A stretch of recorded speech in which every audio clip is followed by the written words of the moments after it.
My entitled neighbor tried to reserve my cat for her kid's birthday, and I want to tell you about the 3 weeks of escalation between when she first asked and when she finally accepted that the answer was no, because the 3 weeks contained some of the most baffling interactions I have ever had with a human being. My cat is named Pickle. Pickle is a calico. Pickle is 11 years old. Pickle is a deeply unsocial cat who does not like strangers, and who does not like being held by people other than me, and who specifically does not like children. Pickle has hidden under my bed for the entirety of every gathering I have ever hosted at my apartment for the last 10 years. My neighbor is named Susan. Susan moved into the apartment next to mine 8 months ago. Susan has a 6-year-old daughter named Brooklyn. Brooklyn had seen Pickle exactly once, which was when I was carrying Pickle in a carrier to the vet, and Brooklyn had been in the hallway with Susan and had said cat. Brooklyn had apparently developed an intense fixation on Pickle based on the brief encounter. Susan knocked on my door 3 weeks ago. I opened it. Susan said I have a favor to ask. Susan said Brooklyn's birthday is in 3 weeks. Susan said Brooklyn loves your cat. Susan said we are throwing Brooklyn a birthday party. Susan said I would like to reserve your cat for the party. I said, excuse me. Susan said I would like to reserve your cat for the party. Susan said it the way you say things when you have rehearsed them and have decided that the request is reasonable, and you are simply asking. I said, Susan, my cat does not interact with people. I said my cat does not even interact with me sometimes. I said my cat is not a party cat. Susan said I understand that some cats need preparation. Susan said I am giving you 3 weeks of notice so you can prepare your cat. I said, Susan, my cat cannot be prepared. I said the answer is no. Susan said I see. Susan said let me think about this. Susan said I will get back to you. Susan went back to her apartment. I had said no. I had said no clearly. The conversation should have ended when I said no. But Susan had said let me think about this and I will get back to you. The think about this and get back to you was not a phrase you used after a no. The think about this and get back to you was a phrase you used after a maybe. I had not given Susan a maybe. Susan had heard a maybe. Susan was going to come back. Susan came back 2 days later. 2 days. Not a week. Not enough time for a normal person to sit with a no and accept it. Susan said I have been thinking. Susan said I would like to propose a compensation arrangement. I said excuse me.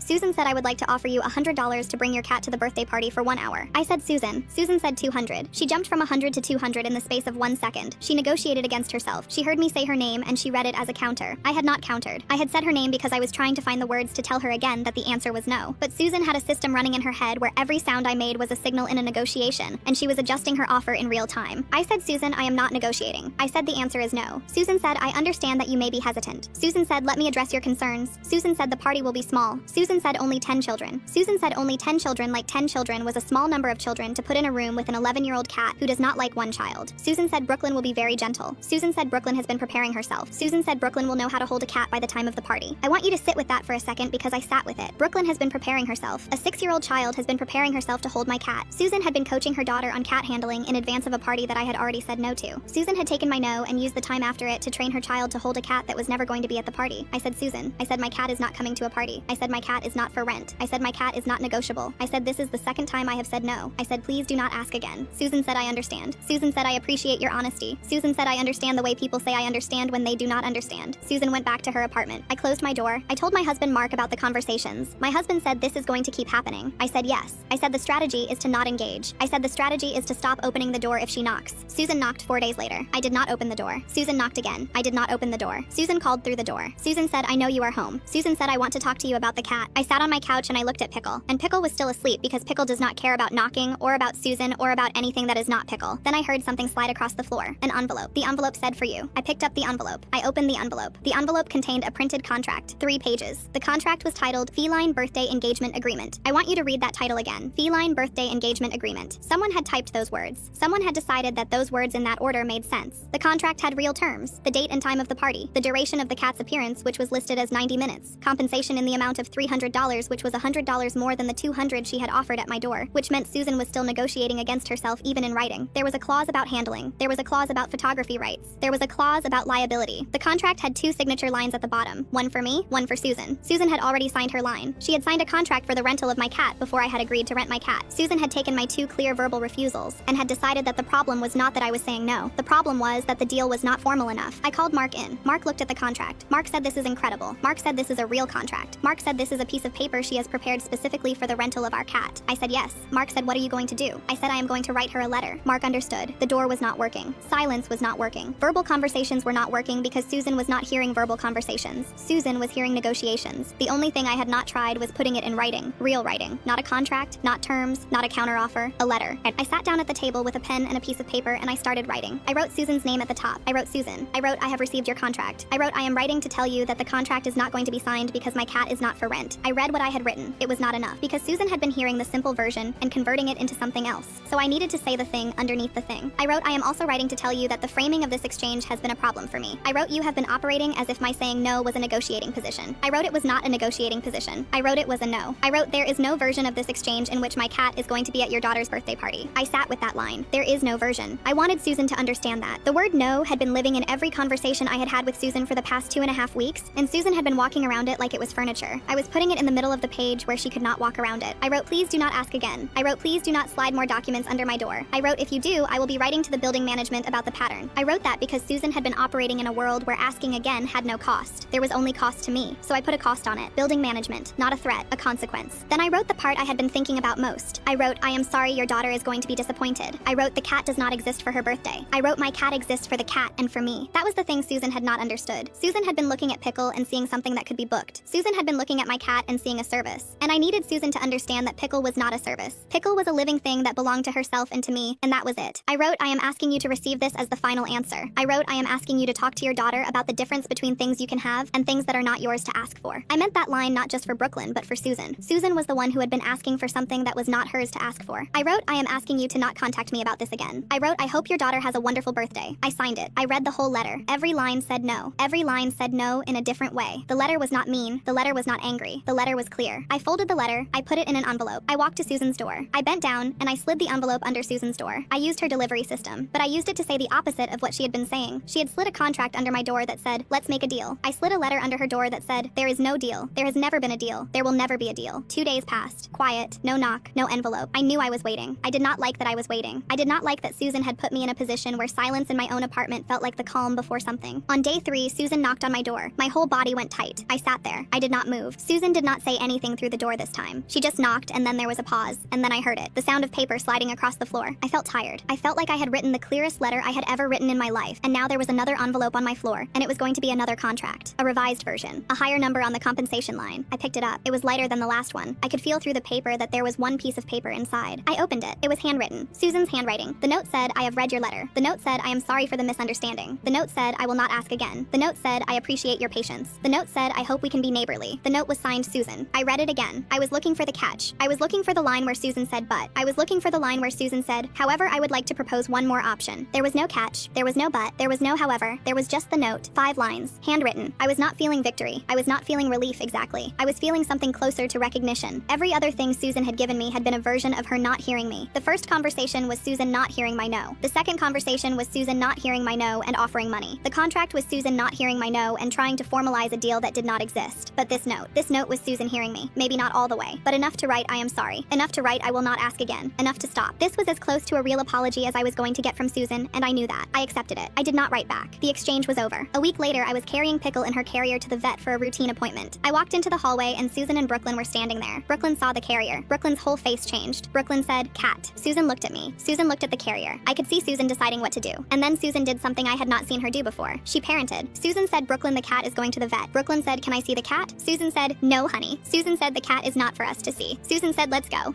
She took Brooklyn's hand and she walked Brooklyn down the hallway toward the elevator. The cat is not for us to see. Susan had said that. Susan had taken the thing I had written in my letter about the difference between things you can have and things that are not yours to ask for, and she had turned it into something she could say to a 6-year-old. The cat is not for us to see. That was enough. I turned and went the other way toward the stairs. 3 steps down the stairwell, Pickle did something I had not heard her do before. Pickle hissed. Loud. A real hiss. Pickle had been sitting in that carrier the whole time. Pickle had seen Susan and Brooklyn through the mesh. Pickle had heard Brooklyn say cat. Pickle had apparently been holding it in. I looked down at the carrier and I said, good Pickle. I said exactly. We went to the vet. The vet said Pickle is a bit agitated today. I said Pickle has had a stressful 3 weeks. The vet said cats no. I said yes. I said cats no. Susan and Brooklyn moved out 4 months later. I do not know if it was related to the cat situation. I assume not. The new neighbors have a dog. The dog stays in their apartment. The new neighbors have not asked to reserve the dog for anything. I think about it sometimes. Most people do not ask to reserve other people's pets. Most people hear the word no and they understand that the word no means no. Susan was a specific case, and the case has resolved. That was the thing I learned. That boundaries work when you hold them. That no is a full sentence, but sometimes you have to say it in different ways before it lands. I had to match her escalation with my own. She brought money. I brought a firmer no. She brought a contract. I brought a letter. She kept pushing until I pushed back hard enough that there was nowhere left for her to push.